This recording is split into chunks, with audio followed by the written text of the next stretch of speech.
Bueno, hoy vamos a ver la naturaleza esencial del hombre. Vamos a ver la pregunta de cuántas partes se compone el hombre, cuántas partes hay. Lo que todos estamos de acuerdo, obviamente, es que todos tenemos cuerpos físicos. Todos tenemos este cuerpo. Pero la mayoría de las personas, cristianos y no cristianos, creen que tenemos un cuerpo y un alma o un espíritu. Y pues muchos creen que esa alma va a seguir viviendo después de esta vida. Pero ahí es donde se termina el acuerdo. Algunos creen que además de tener un cuerpo y un alma, dicen que tenemos un espíritu. Eso se llama la tricotomía, tri de tres. Esas personas se les llama tricotomistas, esas personas que dicen que tenemos un cuerpo, alma y espíritu. De hecho, en la iglesia cristiana es una creencia muy popular, es muy común, pero muy pocos eruditos, muy pocos teólogos la defienden. Es una creencia muy popular, pero muy pocos la defienden. Lo que dicen es que tenemos el cuerpo, el alma incluye el intelecto, las emociones y la voluntad. Eso incluye el alma, y dicen que el espíritu es lo que se relaciona más con Dios, y que el espíritu es lo que vuelve a la vida cuando uno cree en Cristo. Unos versículos que usan es, por ejemplo, Juan 4:24, donde dice Cristo, el Padre busca adoradores que lo adoren en espíritu y en verdad. Ahí está la relación como el espíritu con Dios. Y Filipenses 3:3, que dice, nosotros somos la circuncisión, los que adoramos a Dios en el espíritu. Entonces se relaciona mucho esa parte del espíritu con la relación con Dios. Otros han dicho que espíritu se usa intercambiablemente con la palabra alma en la Biblia. O sea que al final de cuentas el alma y el espíritu es lo mismo. Este punto de vista, en lugar de llamarse tricotomía, se llama dicotomía, de dos.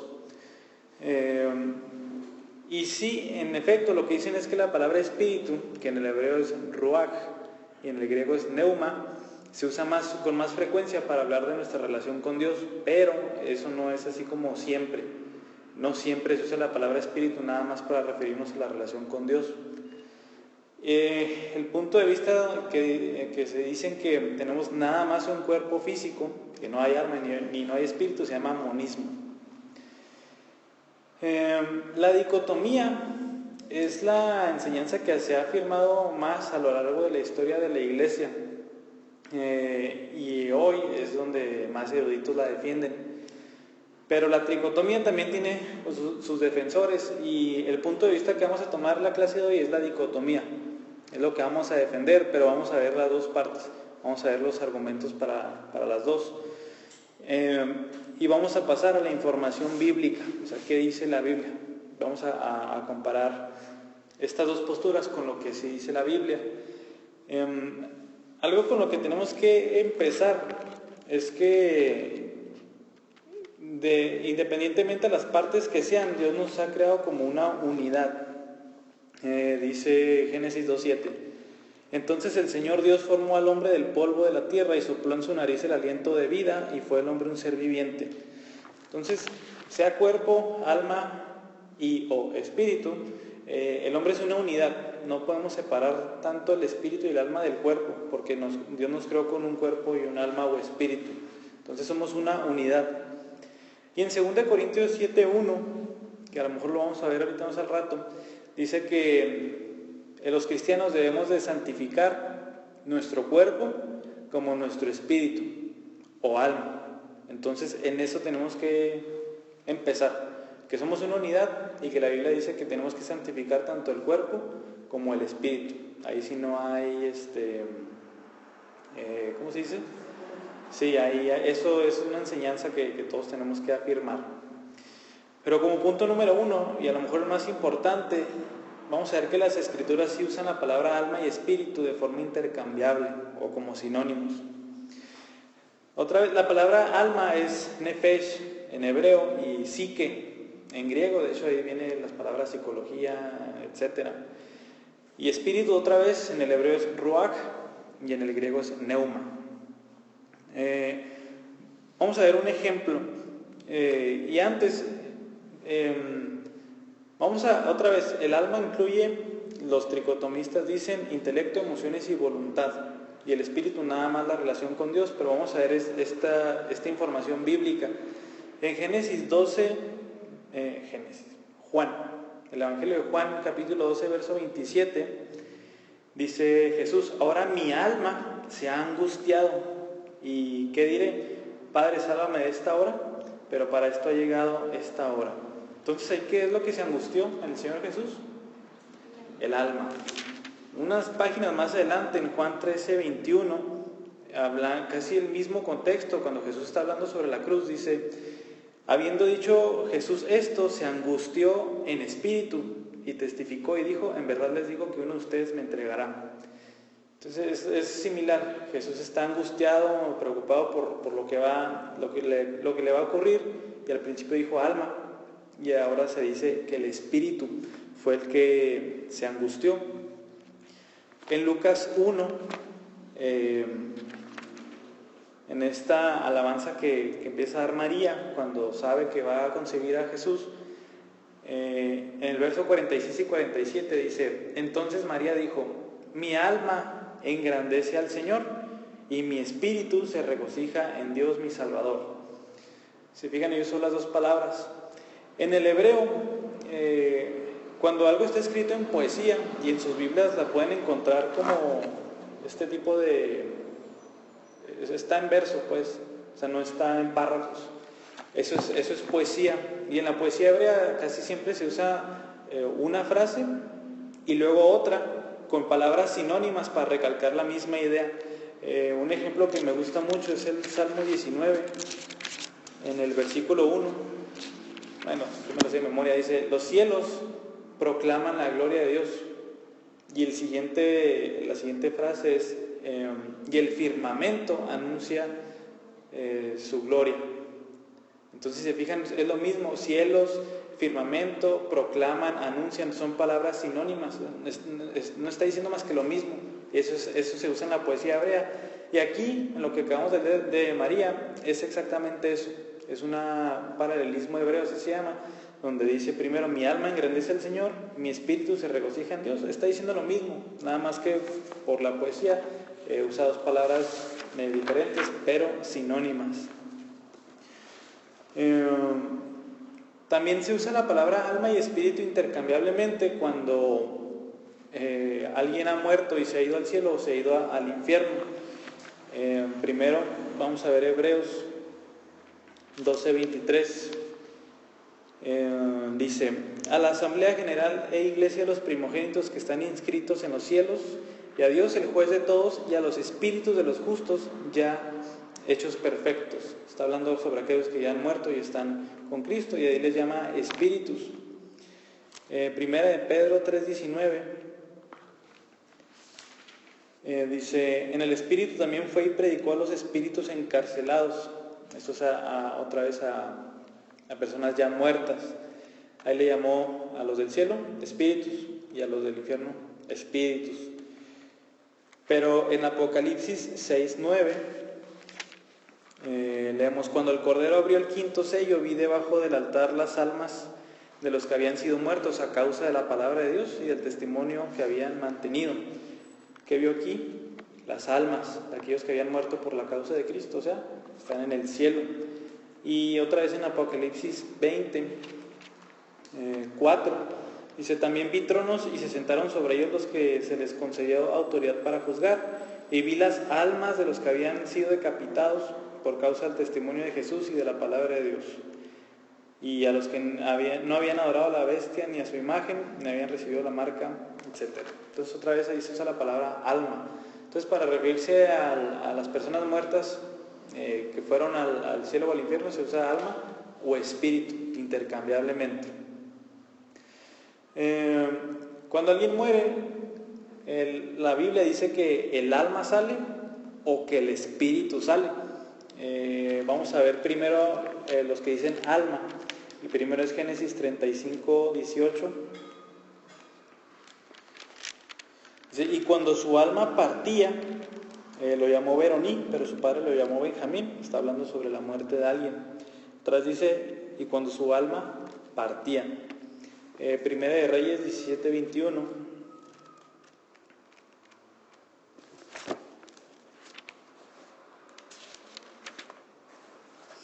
Dice, entonces se tendió 3 veces sobre el niño y clamó al Señor: oh Señor Dios mío, te ruego que el alma de este niño vuelva a él. Aquí es cuando Elías está resucitando a un niño. Le dice a Dios que el alma del niño vuelva a él, o sea, el alma ha salido. También pueden apuntar Isaías 53:12 y Lucas 12:20. Ahora los pasajes que hablan sobre que el Espíritu sale, uno es el Salmo 31:5, que de hecho se usa en el Nuevo Testamento para referirse a Jesús. A lo mejor cuando se los lea se van a acordar.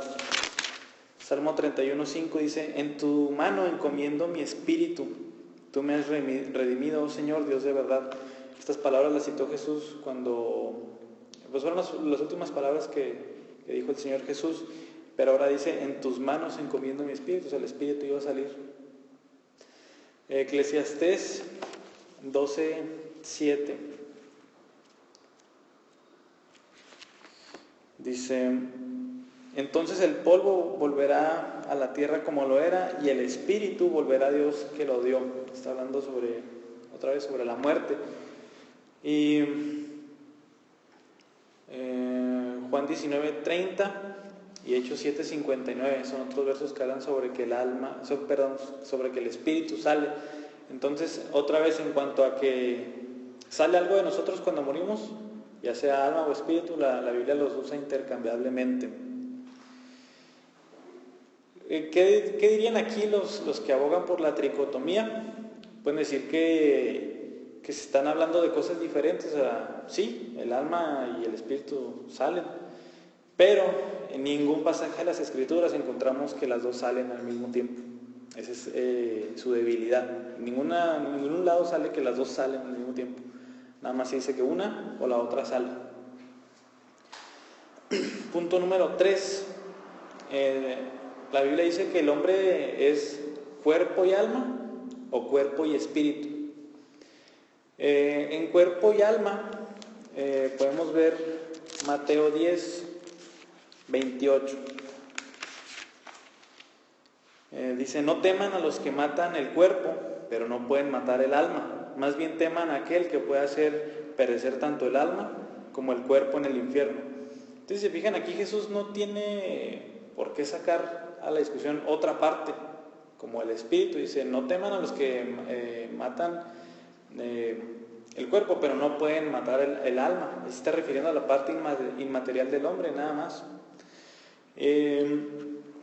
Y en cuanto a cuerpo y espíritu, podemos ver 1 Corintios 7:34. Dice, la mujer que no está casada y la virgen se preocupan por las cosas del Señor para ser santas tanto en cuerpo como en espíritu. Y Santiago 2:26 también menciona el cuerpo y el espíritu. Santiago 2:26. Porque así como el cuerpo sin el espíritu está muerto, así también la fe sin las obras está muerta. Entonces, si se fijan otra vez, en ninguno de esos pasajes hay como una necesidad de incluir otra parte. Ya se está refiriendo al cuerpo y a la parte inmaterial. Ya hay más, pero creo que eso basta para enseñar cómo la Biblia en una parte dice que nos componemos de cuerpo y alma, y en otro dice que de cuerpo y espíritu. Y se está refiriendo a lo mismo. Si se fijan, no está hablando de dos cosas diferentes. Número 4. El alma puede pecar o el espíritu puede pecar.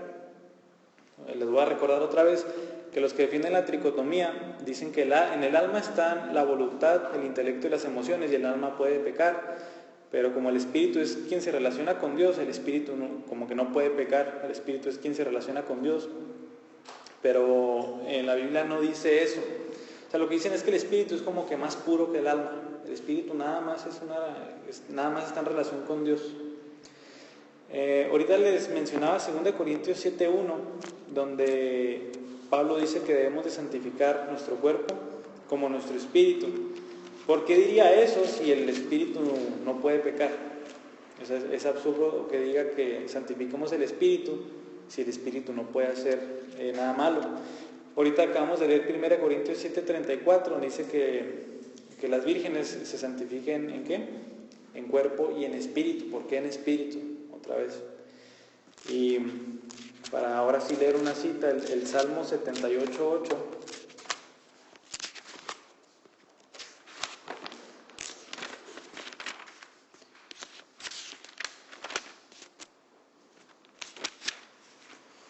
Dice, y que no fueran como sus padres, una generación porfiada y rebelde, generación que no preparó su corazón y cuyo espíritu no fue fiel a Dios.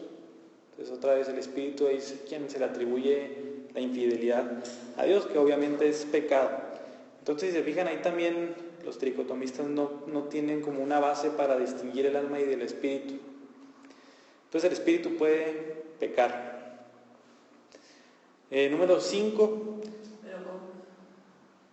¿Cómo peca el espíritu? Pues cuando pecamos, el espíritu, lo vamos a ver más la clase siguiente, que es cuando veamos el pecado, que el pecado ha corrompido todo, el cuerpo y el alma, entonces hay que santificarlo. Aún el alma tiene deseos pecaminosos, por eso debemos de santificarla. Entonces el alma o el espíritu está manchado por el pecado también, por eso podemos pecar con él, con el alma, con el espíritu. Otra vez es lo mismo, o sea, a ver si cuando acabamos la clase queda un poquito más claro por qué. Entonces, número 5, todo lo que se dice que el alma hace, también se dice que el espíritu hace. Y todo lo que se dice que el espíritu hace, también lo hace el alma. Entonces, otra vez, aquí vamos a ver que la diferencia que hacen los tricotomistas no tiene justificación alguna. Porque todo lo que le puedan separar al alma y el espíritu, la Biblia dice que lo hacen.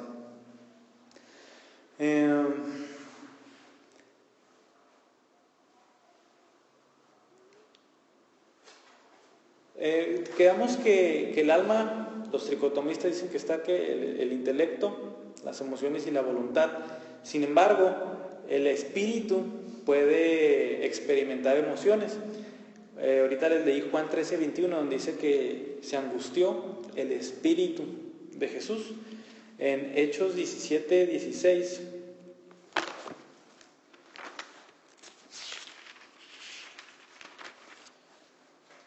leemos, mientras Pablo los esperaba en Atenas, su espíritu se enardecía dentro de él al contemplar la ciudad llena de ídolos. Entonces, ¿qué está bien afectado ahí por las emociones? El espíritu. Y también Proverbios 17:22, que ustedes lo pueden buscar. Si nada más en el alma estuviera el intelecto, entonces el espíritu no podría conocer o no podría pensar. Sin embargo, la Biblia dice que sí lo hace. Por ejemplo, en Marcos 2:8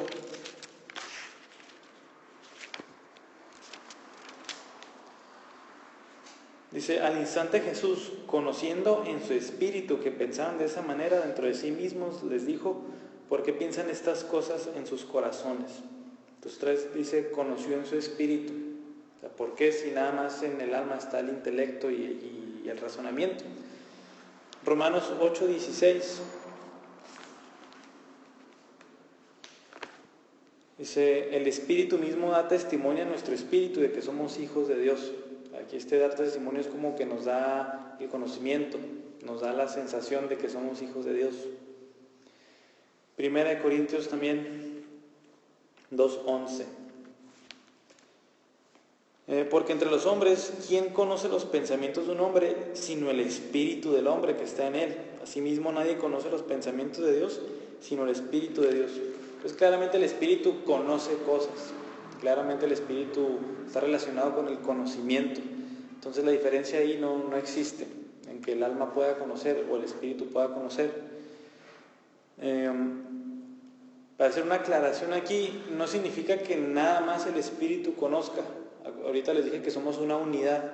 O sea, el conocer no implica que el cerebro no esté involucrado. Está involucrado y otra vez somos una unidad. Ambas cosas están funcionando al mismo tiempo.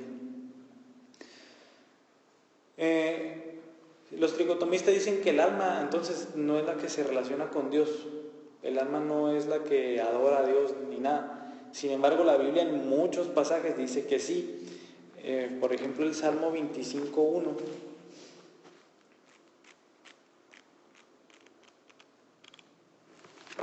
Salmo 25:1 dice: a ti, oh Señor, elevo mi alma.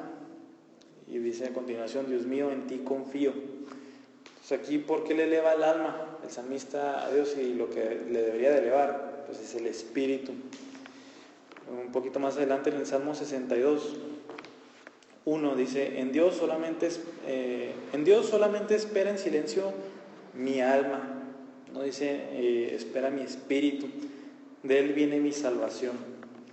Salmo 103:1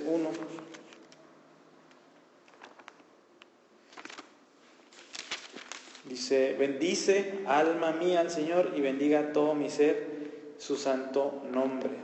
Entonces no dice bendice espíritu mío al Señor, dice bendice alma mía al Señor.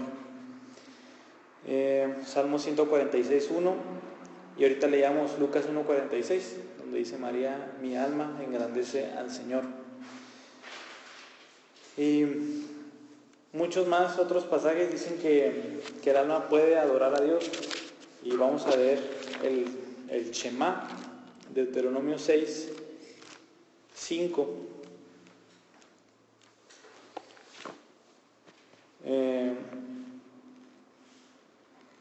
Dice: amarás al Señor tu Dios con todo tu corazón, con toda tu alma y con toda tu fuerza. Otra vez, ¿por qué va a amar una persona a Dios con su alma y no con su espíritu, que es lo que se supone que se relaciona con Dios nada más? Entonces, pues ahí está claramente que esta distinción que ellos hacen, pues la verdad no existe. Volviendo al punto, todo lo que dice que el alma hace, el espíritu lo hace. Y todo lo que se dice que el espíritu hace, el alma lo hace. Y otra vez, la aclaración, no significa que nada más el alma adora a Dios, también nuestro cuerpo lo hace. Por ejemplo, si cantamos a Dios, estamos usando el cuerpo físico. Y el hecho de nada más pensar en Dios, estamos usando también nuestro cerebro. Entonces aquí no quiero que nos confundamos y otra vez separemos una cosa de la otra. Somos una unidad, cuerpo y alma o espíritu.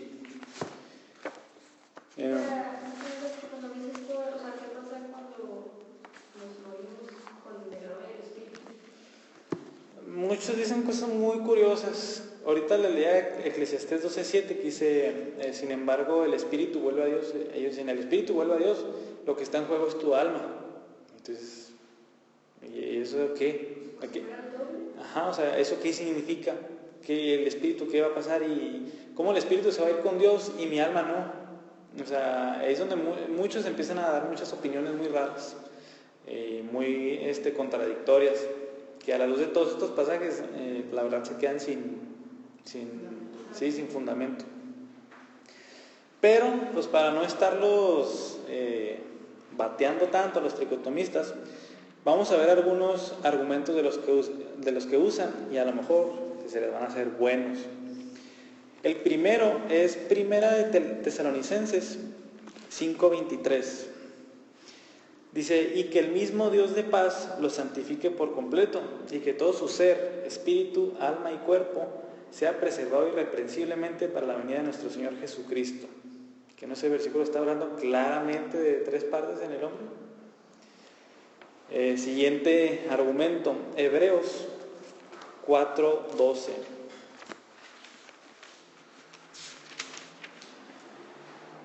Hebreos 4:12 dice: porque la palabra de Dios es viva y eficaz y más cortante que cualquier espada de 2 filos. Penetra hasta la división del alma y del espíritu, de las coyunturas y los tuétanos, y es poderosa para discernir los pensamientos y las intenciones del corazón. Otra vez está separando el alma y el espíritu. Siguiente, 1 Corintios 14:14. Dice: porque si yo oro en lenguas, mi espíritu ora, pero mi entendimiento queda sin fruto. Y dicen, aquí claramente vemos cómo el espíritu se enfoca en adorar a Dios, y dice: mi entendimiento, o sea, mi alma, queda sin entendimiento. Entonces otra vez, alma y espíritu por separado. Quinto argumento, ellos usan un argumento de la experiencia, o sea, de su experiencia personal. Ellos dicen que tienen, o sea, sienten una percepción espiritual, una conciencia de la presencia de Dios, o sea, por ser creyentes. Que dicen que, o sea, esto es diferente a mi pensamiento normal y a mis emociones. Esto que siento la presencia de Dios es diferente. Entonces dicen, si no tengo un espíritu que es algo aparte de mis pensamientos y mis emociones, o sea, ¿qué es esto que siento diferente? O sea, ¿qué es esto que siento cuando alabo a Dios? ¿Qué es esto que siento cuando oro a Dios? O sea, no sugiere esto que hay un espíritu dentro de mí que se relaciona con Dios, aparte de mi intelecto, de mis emociones, o sea, de mi alma. Bueno, es el quinto. Sexto, dicen, lo que nos hace diferentes a los animales es el espíritu. Ellos dicen que los humanos y los animales tienen cuerpo y alma, pero los humanos tienen un espíritu. Otra vez, ¿por qué? Porque los humanos se pueden relacionar con Dios. Eso es lo que los hace diferentes a los animales. 7 y último, para leérselos de una vez y ahorita estar haciendo referencia a él, Romanos 8:10, dice, y si Cristo está en ustedes, aunque el cuerpo esté muerto a causa del pecado, sin embargo, el espíritu está vivo a causa de la justicia. Lo que dicen es que cuando nos hacemos cristianos, que lo que cobra vida es el espíritu, en base a un verso como este. Entonces, no puede decir eso si nada más nos componemos de cuerpo y alma, porque aquí está diciendo, el espíritu se vivifica, el espíritu vive otra vez. Bueno, esos son los 7 argumentos y vamos a lidiar con cada uno de ellos. Bueno, primera de Tesalonicenses 5:23, cuando dice, y todo su ser, espíritu, alma y cuerpo. Esa frase en sí no es concluyente, o sea, eso no significa que que nos compongamos de 3 partes. Lo que Pablo podía estar haciendo aquí es estar usando varios términos para fortalecer su punto. Les voy a dar un ejemplo. Ahorita leamos parte del Shema que Jesús cita en Mateo 22:37. Mateo 22:37. Cuando le preguntan cuál es el gran mandamiento de la ley, ¿qué le dice? Amarás al Señor tu Dios con todo tu corazón, con toda tu alma y con toda tu mente. O sea, quiere decir que no solamente tenemos un alma, sino que tenemos un corazón y que tenemos una mente. ¿Verdad que no podemos usar ese tipo de argumento? Y el pasaje paralelo aquí es Marcos 12:30, donde hay una pequeña diferencia.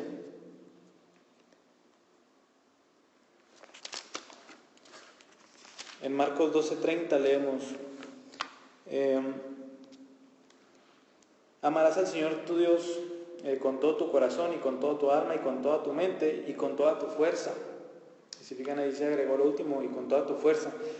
Vamos a decir que Jesús está enseñando ahí que nos componemos de 4 cosas. Bueno, 5 si añadimos el cuerpo ahí. Pues claro que no. ¿Cuál es el punto de Jesús ahí? Amarás a Dios con todo tu ser. Ese es lo único que está diciendo Jesús, y está usando varias palabras para qué, para enfatizar, para recalcar su punto. ¿Y que Pablo no puede estar haciendo lo mismo? En 1 Tesalonicenses 5:23.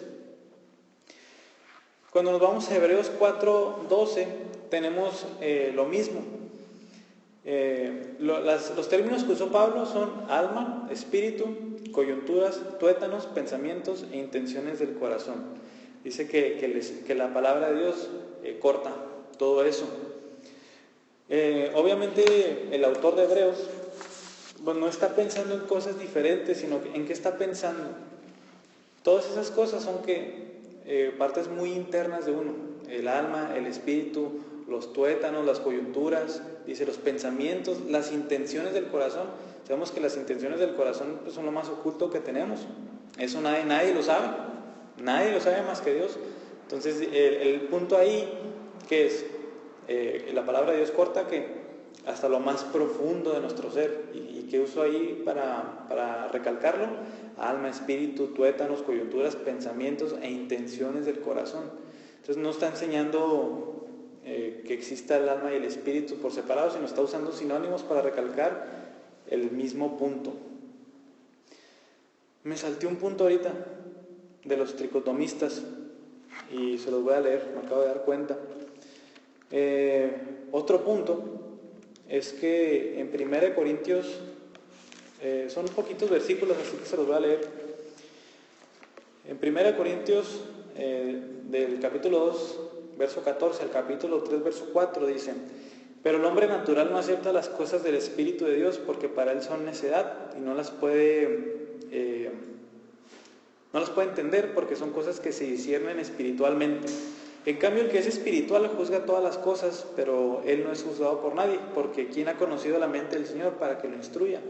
Pero nosotros tenemos la mente de Cristo. Así que yo, hermanos, no pude hablarles como a espirituales, sino como a carnales, como a niños en Cristo. Les di a beber leche, no alimento sólido, porque todavía no podían recibirlo. En verdad, ni aún ahora pueden, porque todavía son carnales, pues habiendo celos y discusiones entre ustedes, no son carnales y andan como hombres del mundo, porque cuando uno dice yo soy de Pablo y otro yo soy de Apolos, no son como hombres del mundo. Aquí lo que ellos dicen es que existen lo que es cristianos carnales, como ahí pudieron haber medio escuchado, y cristianos espirituales. Y estos cristianos espirituales serían aquellos que ejercitan más el espíritu para tener una relación con Dios, y los carnales son los que no. Obviamente, bueno, esa distinción que ellos hacen ha creado muchos problemas en la iglesia. Han creado el concepto del cristiano carnal, alguien que ha sido perdonado por Cristo, pero que puede vivir como se le da la gana. Si no, pues es que es un cristiano carnal, le falta madurar. Claro que no, la Biblia en ningún lado enseña eso. Lo que contestamos es que el espiritual, aquí cuando menciona al espiritual, significa bajo la influencia del Espíritu Santo. Esto no da a entender otra vez lo que están diciendo los tricotomistas. O sea, que tengan el espíritu y otros no lo tengan como cristianos. Entonces, eso claro que no existe. Entonces, lo único que está hablando Pablo es la influencia del Espíritu Santo. Pues ustedes no tienen la influencia del Espíritu Santo. Entre ustedes, ¿qué dice que hay? Hay celos, discusiones. Eso es pecado. Si ustedes no están bajo la influencia del Espíritu Santo. Pero no significa que ustedes tienen el Espíritu y aquellos no lo tienen. Eso no. Eso en cuanto a ese era el tercer punto que se me pasó a decirles. El cuarto es 1 Corintios 14, donde dice, mi espíritu ora, pero queda sin fruto mi entendimiento. O sea, yo no entiendo lo que el espíritu hace. Esto no tiene nada que ver, otra vez, con lo que están queriendo decir. Lo que están queriendo decir es que, otra vez, que hay un alma aparte del espíritu, y ese versículo no la apoya. Y sí está diciendo Pablo que hay un componente espiritual, y cuando dice mi espíritu ora, pero no está haciendo ninguna diferencia nunca entre un espíritu y un alma. Eso lo están leyendo ellos sobre el texto, pero el texto no dice nada sobre un alma y sobre un espíritu, si ustedes se acuerdan. El argumento de la experiencia personal. Cuando Pablo usa la palabra espíritu, casi siempre se refiere a una relación con Dios, pero hay dentro de nosotros un espíritu que puede percibir las cosas espirituales. Ahorita les leía Romanos 8:16, donde dice: el Espíritu Santo nos da testimonio a nuestro espíritu de que somos hijos de Dios. Ahorita leíamos también Hechos 17:16, donde decía que Pablo se enardeció en el espíritu por ver una ciudad llena de ídolos. Entonces, el espíritu es el que es sensible ante esas cosas espirituales. Pero también lo podemos llamar alma. O sea, no hay necesidad de por qué separarlo del alma, si ya vimos que todo eso también recae sobre el alma. Entonces, eso que sentimos entonces cuando adoramos a Dios, cuando lo alabamos, etcétera, es el espíritu o el alma también. Ahorita ya leímos muchos versículos donde dicen: bendice alma mía al Señor, donde dice: elevo mi alma a Dios. Es la parte inmaterial, no es que sea nada más el espíritu y el alma no. Sexto, ¿qué nos hace diferentes a los animales? Nada, dicen unos. Debido a que con el alma podemos amar y adorar a Dios, dicen, nosotros tenemos un espíritu. Los animales no aman, los animales no adoran a Dios. Pero depende mucho cómo definamos alma. Ellos, ¿cómo definen el alma? Como intelecto, emociones y voluntad. En ese sentido, los animales sí tienen un alma. Los animales tienen intelecto y emociones, o al menos los animales lo que se le conoce como los animales superiores, los perros, los changos, todos esos animales sí tienen intelecto, sí tienen su razonamiento y sí sienten emociones en algún grado. Pero si definimos alma como lo hemos visto, que es más bien la parte inmaterial que tenemos los seres humanos y que eso es intercambiablemente con espíritu, los animales no tienen alma, no tienen espíritu. Hay unas veces donde la Biblia relaciona a los animales con la palabra nefesh, pero en sus Biblias no va a ser traducida como alma, se va a traducir como vida, porque eso es lo que está enseñando la Biblia. Por ejemplo, Génesis 1:21 dice: y Dios creó los grandes monstruos marinos y todo ser viviente que se mueve. Ahí está la palabra nefesh, si se fijan es salud, es todo ser viviente. En Génesis 9:4 leemos exactamente lo mismo, dice: pero carne con su vida, es decir, con su sangre no comerán. Carne con su vida, y dice nefesh, obviamente no es alma, es vida nada más. Entonces, los animales no tienen alma ni espíritu. Si mantenemos la distinción que hace la Biblia, no tienen alma ni espíritu. Tienen vida, pero no significa que tengan alma o espíritu. Y los tricotomistas, si siguen definiendo alma como lo hacen, que la Biblia no la define así, pues sí tienen alma, pero pues no podemos apoyar su definición de alma para los animales. La última pregunta era Romanos 8:10, donde dice que el espíritu es quien cobra vida cuando venimos a Cristo. Esto es complicado porque todos tenemos el alma o el espíritu, y los no creyentes no es que lo tengan totalmente muerto. La Biblia usa ese tipo de figuras para decir qué tan corrompidos estamos por el pecado, como Efesios 2:1, dicen que estamos muertos en nuestros delitos y pecados. Y también Romanos 6:11, no recuerdo qué dice de memoria, dice: así también ustedes considérense muertos para el pecado, pero vivos para Dios en Cristo Jesús. Aquí es en este sentido, en el que alguien cuando dice Romanos 8:10, que dice el espíritu vive a causa de la justicia, quiere decir que vive para Dios. O sea, ya es un espíritu, un alma que ya está enfocada en alabar a Dios, enfocada en vivir para Dios.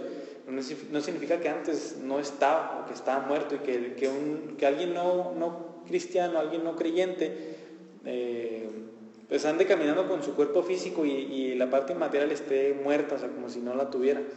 No, más bien es una descripción de que está muerto para Dios, o sea, no vive para Dios esa alma.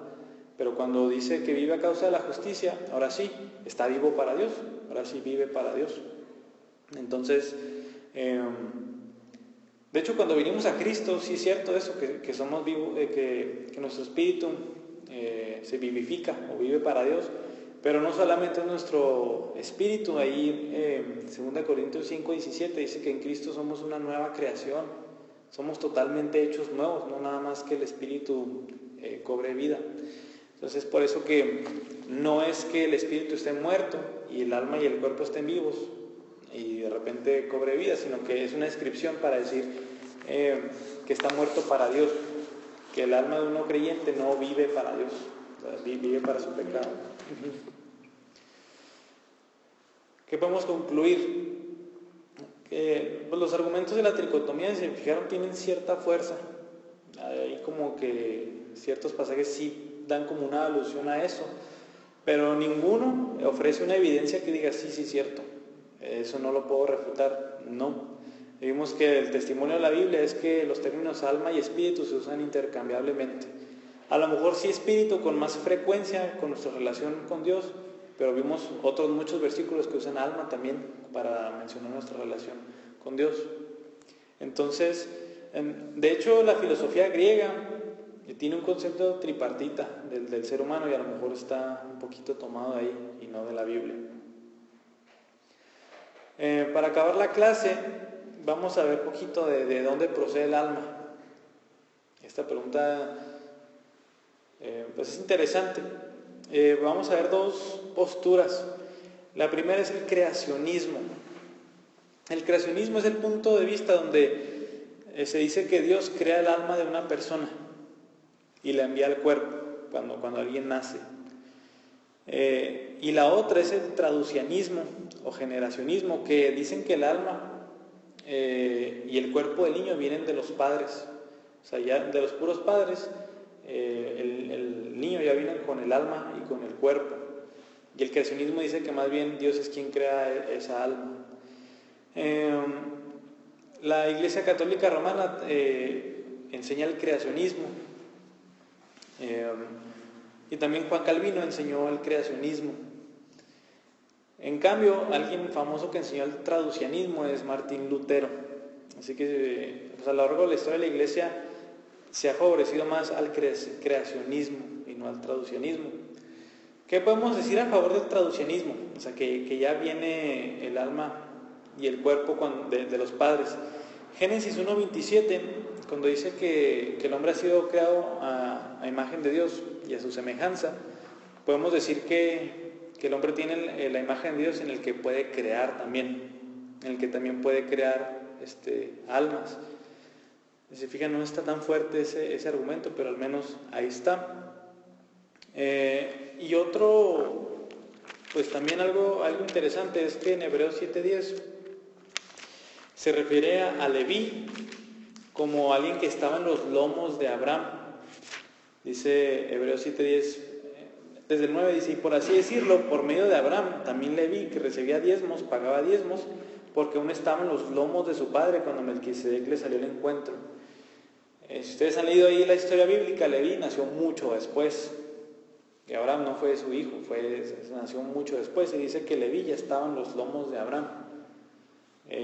Eso dice, ¿no? Entonces, o sea, desde ahí ya viene Leví, totalmente, o sea, en cuerpo y alma o espíritu.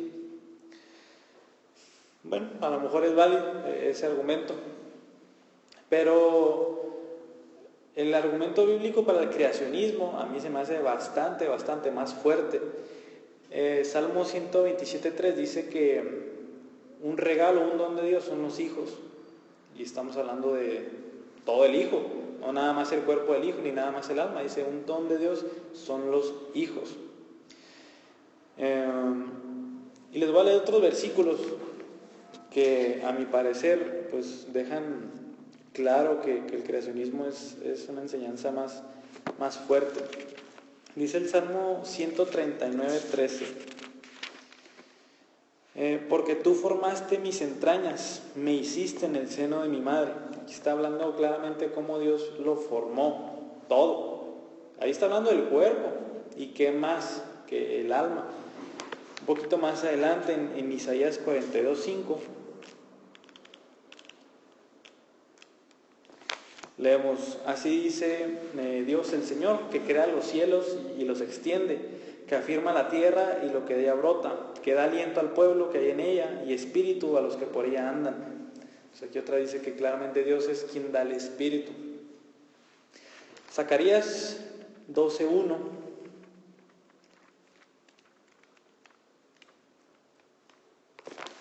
dice, profecía, palabra del Señor acerca de Israel. El Señor que extiende los cielos, pone los cimientos de la tierra y forma el espíritu del hombre dentro de él. Otra vez, sí, bastante claro, bastante directo. Y por último, Hebreos 12:9. Hebreos 12:9 dice, Hebreos 12 está hablando sobre cómo si un padre terrenal disciplina a su hijo, cuánto más Dios no va a disciplinar a sus hijos. Y dice Hebreos 12:9, Además, tuvimos padres terrenales para disciplinarnos y los respetamos. ¿Con cuánta más razón no estaremos sujetos al Padre de nuestros espíritus y viviremos? Entonces ahí no solamente se refiere a Dios como pues, de quien venimos, sino al Padre de nuestros espíritus, o sea, de quien viene el espíritu. Entonces, el argumento para el creacionismo, que el alma o el espíritu, o sea, ha sido creada por Dios, pues es bastante más fuerte. Entonces, una duda con la composición del hombre, la naturaleza del hombre. Otra vez, se van a topar muchos tricotomistas por ahí y les van a decir mucho más que yo, porque yo he escuchado muchas cosas. Tan fuerte está arraigada esa enseñanza de la tricotomía que yo personalmente en un sermón de funeral escuché mencionar la tricotomía. ¿Por qué? No sé, pero la tuvo que mencionar la persona que estaba hablando, que somos compuestos de cuerpo, alma y espíritu, y etcétera, todo lo que conlleva. Y alguien me dijo que en un sermón de funeral escuchó exactamente lo mismo, otra vez la tricotomía. Entonces es una enseñanza así como bastante arraigada, no sé por qué. Pero pues, al menos podemos concluir que el hombre se compone de cuerpo y alma o espíritu. La Biblia lo deja muy claro que lo que hace el alma lo hace el espíritu y lo que hace el espíritu lo hace el alma. Entonces, ¿una duda? ¿No? ¿Qué de viajes astrales? Oh, no, vienen en la Biblia. En todo caso sería el alma o el espíritu. Y no el espíritu. Entonces el espíritu sí se va a ir con Dios cuando se separa ya de él, cuando nos morimos. Sí, o sea, Sí, el alma o el espíritu. ajá, o sea, cuando Hebreos decía que los que mueren en Cristo, dice, sus espíritus están con Él. Y otros pasajes dicen que los que mueren sin Cristo, sus almas o sus espíritus están encarcelados. Pero entonces quiere decir que Dios los tiene encarcelados hasta que no los perdone. No, cuando alguien muere, dice Hebreos, está establecido a los hombres que mueran una sola vez y después del juicio. Ahí, a lo mejor difiriendo mucho con la creencia popular, el infierno es más bien al final de los tiempos. Así como el cielo es más bien para el final de los tiempos. Cuando un cristiano muere va a la presencia de Dios. No sabemos, la Biblia no nos dice mucho sobre ahorita, ni sobre el no creyente, pero es claro que se va a un lugar de espera para el juicio final, el no creyente, y el creyente va a la presencia de Cristo. Entonces el cielo y el infierno están reservados al final, cuando Cristo vuelva y sea el juicio final, pero no hay segunda oportunidad. Ahí Hebreos dice muy claro, está establecido a los hombres morir una sola vez y después el juicio, ya no hay otra. Entonces cada infierno se va a quedar ahí así para siempre. ¿Sí? Sí, o sea, otra vez, ahorita están en un lugar, la Biblia, de hecho sí, la Biblia lo menciona, Jesús hace diferencia entre el Hades y el Gehenna, y ahí es donde está la diferencia. Ahorita no me acuerdo mucho cuál es cuál, pero ya es el Hades o el Gehenna, y no son intercambiables, como estamos viendo en esta clase del alma y el espíritu. El no creyente se va, creo que es el Gehenna, hasta la espera del juicio final, donde él va a ir al Hades. Y otra vez el creyente no va al cielo, va a la presencia de Cristo y después ya irá al cielo. ¿Otra pregunta? ¿Cómo se peca en el espíritu? Sí. Pues otra vez somos una unidad y las intenciones vienen desde adentro, desde el espíritu. Se peca a no querer creer, ¿no? También, ese es un pecado. Lo que el intelecto te da que no creas.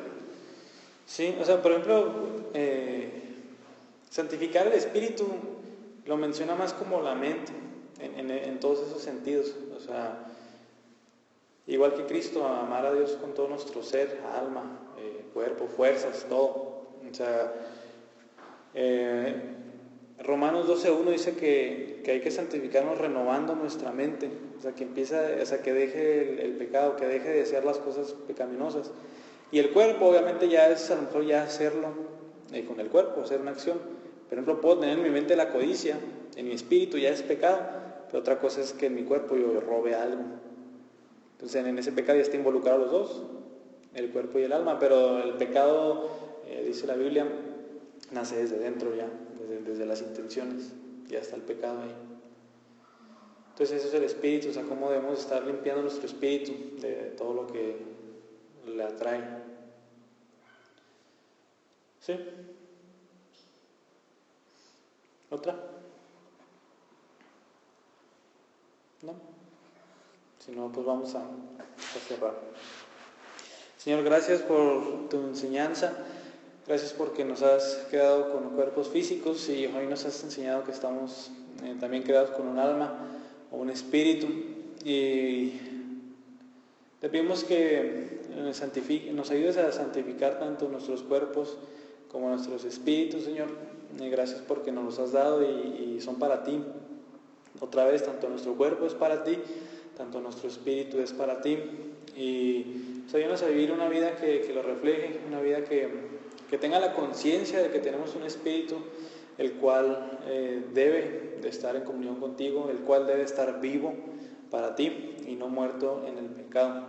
Y pues ayúdanos a estar reflexionando en esta enseñanza y lo importante que es pues saber que un día nos juzgarás y el espíritu o el alma es la que pues, vivirá eternamente o morirá eternamente. Te damos muchas gracias.